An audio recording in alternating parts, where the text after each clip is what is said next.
Hello and welcome back to another video with Mind Money Masters. I'm your continued host. My name is Cameron Clark. Thank you so much for watching today. Today we're going to talk about financial literacy and financial education. Financial literacy and financial education are thrown around a lot in the personal finance arena. And to be honest, I believe this topic should be discussed in a lot more detail. So in this review, I'm going to discuss what financial literacy is, why it's important, how it can set you on a path for financial education, and how true financial education can help us become financially free, which is hopefully the goal for most of us. Well, let's get started. So what is meant by financial literacy and financial education? So financial literacy is defined by Wikipedia as simply having the knowledge that can help you make financial decisions with all your financial resources.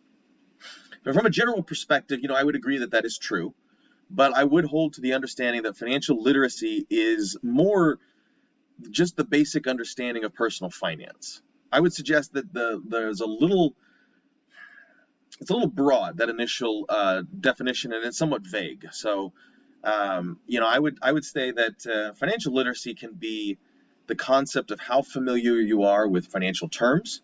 Like, for example, what do you know about a budget, or the stock market, or investing, advertising, or running your own business?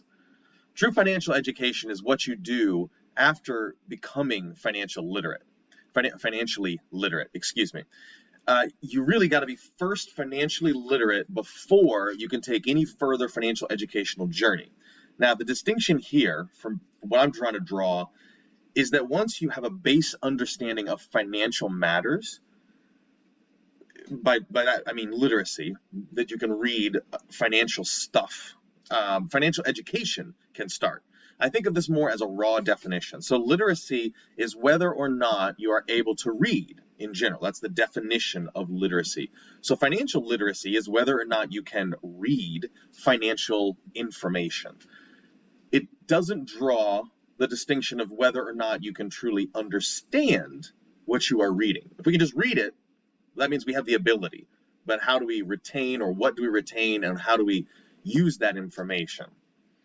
So you may be able to read a book on how to flip properties, but are you educated on that? No. I would suggest that you need further education by doing the business or getting classes around the business. I specifically draw this distinction because, financial education, in my opinion, is the continued higher learning, and financial literacy is just the raw being able to recognize the financial terminology. So next we're going to talk about the basics of financial literacy. The core of financial literacy can really, in my opinion, be broken down into three categories. I know this sounds incredibly minimalistic, but these are really three huge categories. Plus, remember, financial literacy is just the beginning steps towards financial education. The three categories that I have established here are budgeting, savings and investing, and financial debt. If you familiarize yourself with these three categories, that is a huge start towards financial education. Budgeting is a key component of financial literacy. This can be a simple budget, or it can be more complex. I realize that budgeting sounds extremely boring, but if you do not understand what goes into your bank account and what goes out, then how can you possibly plan for anything larger, or for the future for that matter? I personally would have some serious anxiety if I didn't know what bills were being paid. Most of us have auto pay on our various bills in our household, and at the end of the day, do you hope that everything will get paid, or do you know that everything will get paid? I want to avoid any lack of knowledge and any unnecessary fees that I can have. So that's what a budget is valuable for. One of the key takeaways I would say here is that you must understand what is added and what is subtracted from your income every single month. You could also call this section a basic understanding of cash flow instead of budgeting.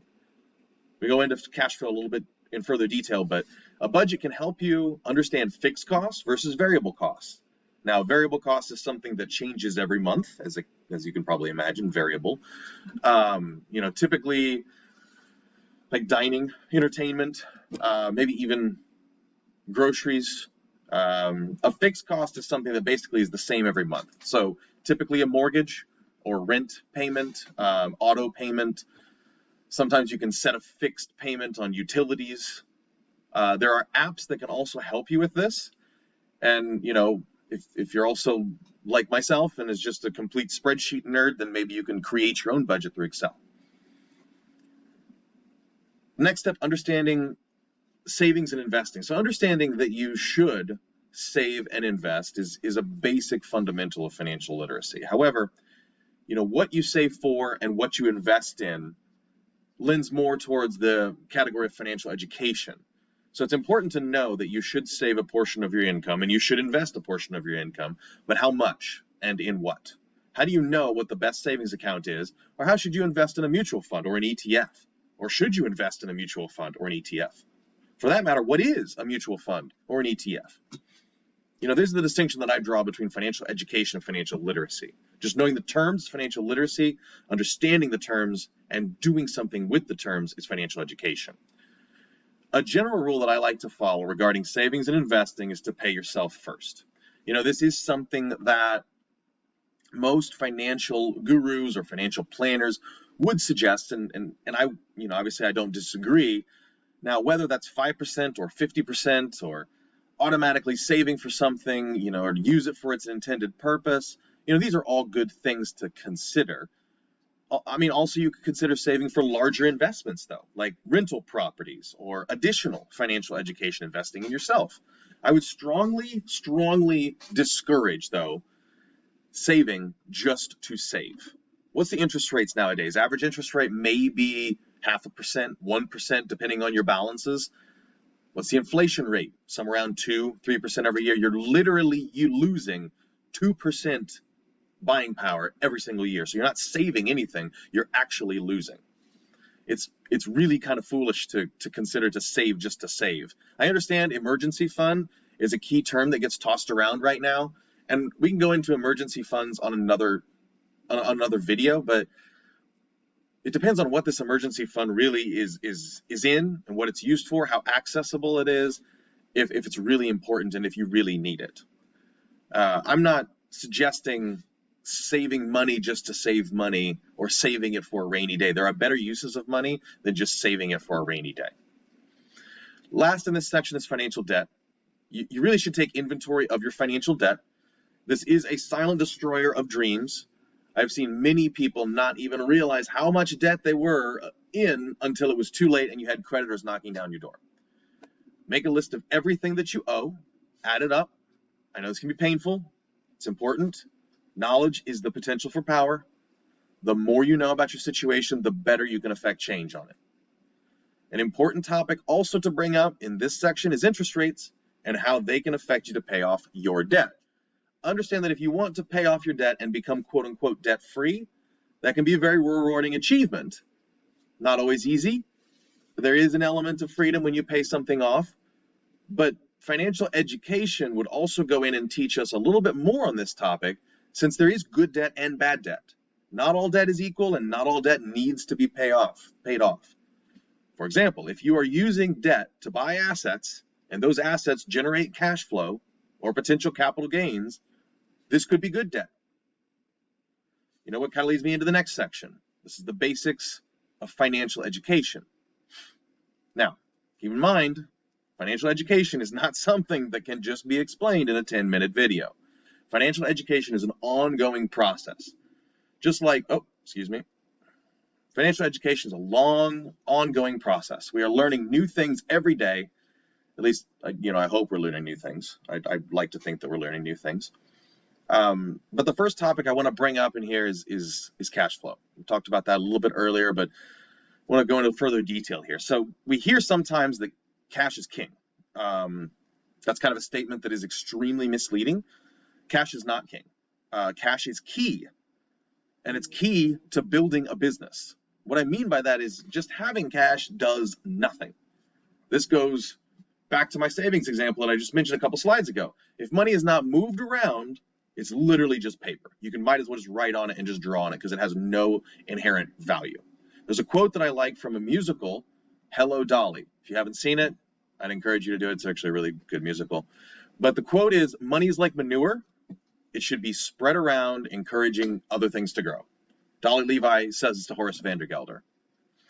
Financial literacy should give us that base understanding from an accounting perspective of assets and liabilities. But the education that you get regarding financial matters, so that further your financial education, the more you understand the real definition of assets and liabilities and how they pertain to your situation. I don't know if you've read the book Rich Dad, Poor Dad, but Robert Kiyosaki mentioned back in 1997 when this book came out that your home was not an asset. And this caused all kinds of issues in the real estate and mortgage business. However, I would absolutely, completely, 100% agree with him. Your home is not an asset. It's a potential asset. But if you're paying for it and then money goes to the bank or money goes to the state for taxes or for payments, that's an asset to the bank. You're giving the bank cash flow. So it's really a bank asset. Simply put, an asset is anything that puts money into your pocket. Risk management is the third thing I want to talk about. It's a huge topic, and perhaps I would go into further detail on another video. But from a general high-level perspective, you have to understand this in your financial education process. Many think investing is risky, and they're for those that they put money in and they lose it. And investing is risky for those who don't know how to manage risk. Most people buy insurance in one form or another: home, life, health, car, etc. Name the insurance. But did you know that you can actually have insurance on your investments? It may not be called insurance, but it's managing risk. Managing risk is insurance. You can manage risk within the stock market, bond market, real estate market, and your personal business. All of these need to be addressed and discussed during your financial education process. Bottom line, learning is key. You must invest in yourself and in your knowledge. Don't just run out there and do it, quote unquote, without preparation. But also don't prepare too long either without action. Next, let's summarize these two concepts: financial literacy, financial education, and why they are so important. So why are these topics so important? The obvious answer is that it can save you money. But it can save you really in three ways. First, the more you know how you spend in budgeting, the more aware you are of where the money goes. So you understand cash flow a little bit better. Second, the more you know how to save and invest. First, you got to learn what it is, saving and investing. And the more you understand it through financial education, the better you're going to be for your future. Lastly, the more you know about debt, the faster you can pay it down, or the better you can use it to purchase more assets. Financial literacy sets the stage for your financial education. Financial education is a continued and daily increase of knowledge. The financial markets and personal finance arena are changing every single day. There is no way that I could just give you 3 items and a discussion point and call you financially educated or financially literate for that matter. But true financial education discusses how money flows and how we have the power to make it flow for our benefit. So the more you know about your finances, the better you will be. The stock market was not the same 5 years ago as it is today, nor will it be the same 50 years ago. The real estate market is the same situation. General business, starting your own business, is also the same way. Financial literacy gets you started on your journey, and you understand what a high level is, but you want to expand your business or expand your knowledge with financial education. You know, you can invest in real estate and digital business. How do you go about doing that? What about starting your own business? Do you think financial education can help you do that? It absolutely can. So lastly, my final take on this: financial literacy is extremely important today and really doesn't get enough press. I would say financial literacy and financial education with both of that. My goal is really to provide the best possible source of financial education. Becoming financially literate is just a step in the process.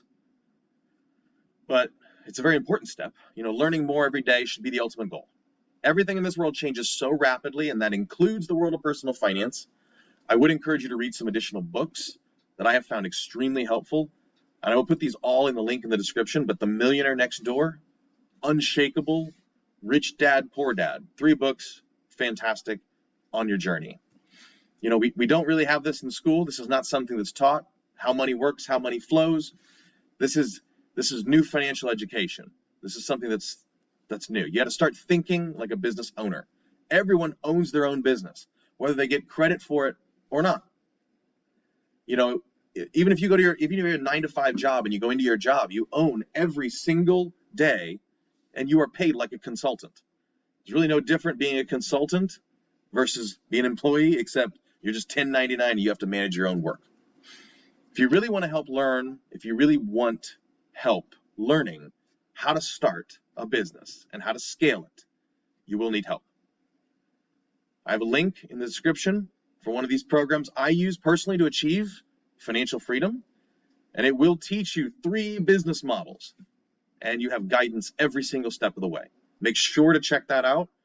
Also, make sure to subscribe to my channel, turn on notifications for new posts so that you get anything that comes out new. Thank you so much for listening. Cheers to your success, and I want to see you at the top.